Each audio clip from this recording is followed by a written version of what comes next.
In this snip of the happening at Maintaining 18, Golden Judge installed a railing around the patio. There are chapters and feel free to skip ahead. First, welcome. A journey of home renovation and maintenance. Welcome to Maintaining 18. The patio area has changed. This is footage of the old patio and walkway. The patio and walkway are replaced with stamped concrete and host a seating arrangement. There were some issues with the old patio. Some of the stones came loose. The patio was challenging to keep clean. Plants by the walkway trapped leaves, increasing the challenges to clear the area. The size of the patio area did not lend well to hosting the family. The patio behind the house was in very bad shape. It had no practical purpose. The appearance of the home was behind all the houses in the neighborhood, which had patios and railings. Never knew I could be so petty. The footage is the side of the house where the AC condenser is. Not too bad, but it's bad nonetheless, and it was not functional. Alas, the reason for the change. The patio at the back of the house was in bad shape, and a replacement was beyond my labor and time capability. We hired contractors to install a new patio. It worked out, so we decided to change the patio at the front. You're happy for me. The building code required at least 4 inches of stone covered by 4 inches of concrete. The area was prepared, which involved removing the old material, removing some soil, tamping the soil, placing down stone and the concrete, stamping the concrete, painting the concrete, and finally sealing it, which you are currently seeing. Now there's a brand new patio with plenty of space and a nice problem to have. Be back in a few seconds.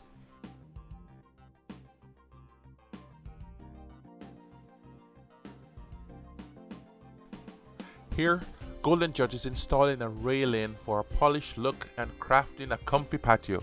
The railing has several parts that fit together. There is the posts, the post sleeves, post cap and base trim, the top and bottom rails, the fence sections which fit between the rails. I have laid out the posts and the top and bottom railing. I'm taking you in closer. The layout speaks to the final look and gives an idea of where the posts will be installed and if the design will work. A step not shown is snapping a blue chalk line. This will guide me to keep the posts in sequence over the length of the railing. To determine where the holes used to anchor the posts will need to be, painter's tape is used as a better surface to capture the post outline and location of the holes. This method was challenging. It was too easy to shift the outline and hence get it wrong. Yes, there is some wiggle room. The method is also not easily repeatable. In other words, time consuming, and since I have to repeat this 6 times, the method is not a good solution. Something did not seem correct, or maybe I just had to make sure. And this is an important step. While Golden Judge is checking his work, I thank you for subscribing and liking the video or leaving a comment. The channel is about a homeowner maintaining the 18th house on the street, a journey brought on by an ill-willed contractor. Neighbors have complimented me on this project and I know you're happy for me. This is not the way to use a punch. I'll say it, don't follow me on this.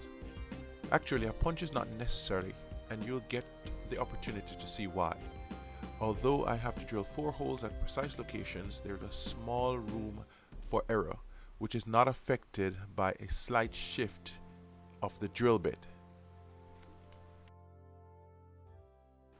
The concrete bolts are inserted into the anchor point in the post, and the washer and nut are installed before driving the fastening assembly into the drilled holes. Can you omit the nuts and drive the bolts? Well, yes, but the bolt may be damaged, preventing the nut from being easily installed. Sometimes shims are needed, and in this case, it served to ensure the post is plumb as the concrete was not level, causing a deflection 1/4 inch.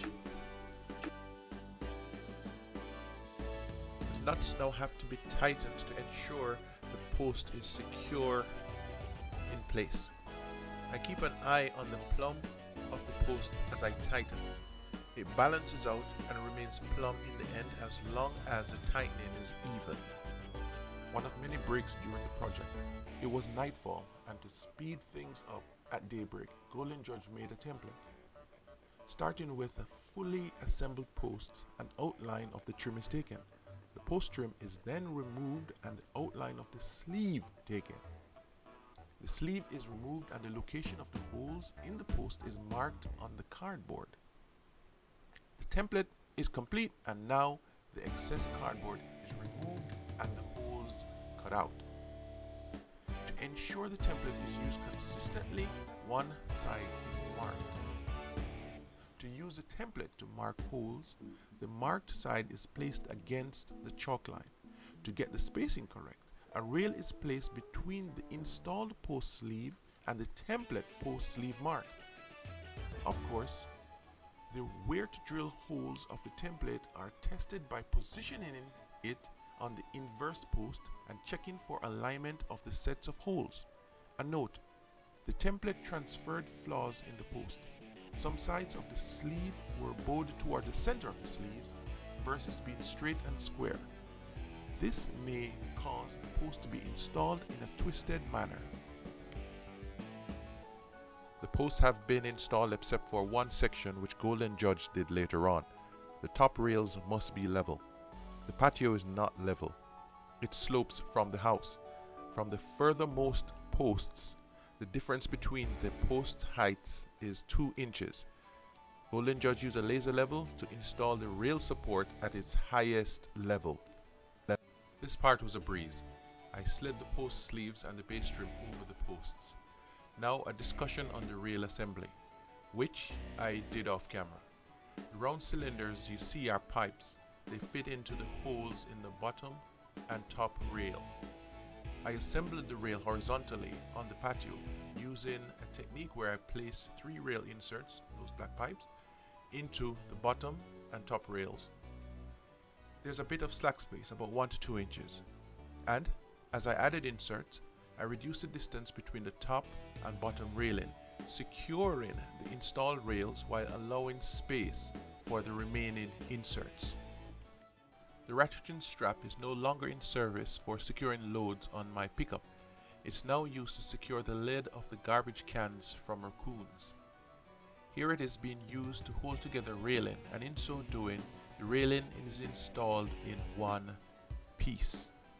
The railing is not very heavy, or maybe I'm just strong, or maybe both. A bit of fun with you, my wonderful audience. I'll show you closely how this works. There are clamps on the post sleeves. When Golden Judge placed the railing on the clamps, it is exactly level with other installed rails. To obtain the location, Golden Judge used the laser level to indicate where to mark all the post sleeves. This was first done without the post sleeves to ensure the rail supports are positioned correctly. That is, when the rail is being secured, the screw will go into the rail supports. Golden Judge then tested the rail between each post section to ensure it fits. One section needed cutting, and this follows. The test fit showed that the bottom rail of a particular section would have butted into the base trim. To fix this problem, the rail inserts are cut by about 2 inches, thereby raising the bottom rail and clearing the base trim. The test fit showed one rail section, the bottom rail, was too long. The rail was out of spec by about a ½ inch. Golden Judge was not about to dismantle the rail section to make an easy cut. This meant getting the saw set up, which was in storage behind many other tools and so forth. This occurred before the railing inserts needed to be cut. The posts, sleeves and base trim are installed and the railing sections fit. Securing the railing sections to the post sleeves followed. The technique used was to secure the top rail and then the bottom rail. In both cases, clamps were used to secure the brackets, then screws were used to permanently hold the brackets in place. While Golden Judge fastens rails to the post sleeves, a discussion on room for error. What does this mean? It means how precise you have to be, several points. The distance between the post sleeves can exceed the length of the top and bottom rail by an inch, and the installation will still succeed. Golden Judge aimed for 1/8 of an inch. The post sleeves on the corner do not have to be 90 degrees, and about a plus or minus 5 degree angle variance is tolerated. The posts can be twisted when compared to each other, but as long as the twist is not more than 1/4 inch, it will not be easily noticeable, and that leads to a successful installation. The finishing touches include installing the screw caps. Some of them can be difficult. Using a clamp to install them is a good idea in that case. There was a rust mark caused by the clamps being left overnight and in the rain. It took some scrubbing, but it was cleared. This is what it looks like with the post caps installed, and here is a view from the street. And the final thoughts. When installing posts closer to the wall, start your installation offset from the wall, or there will be issues fitting the post cap or maintaining the wall. For me, the template was placed 2 inches from the wall. Astute viewers, which you are, will notice the brick was painted.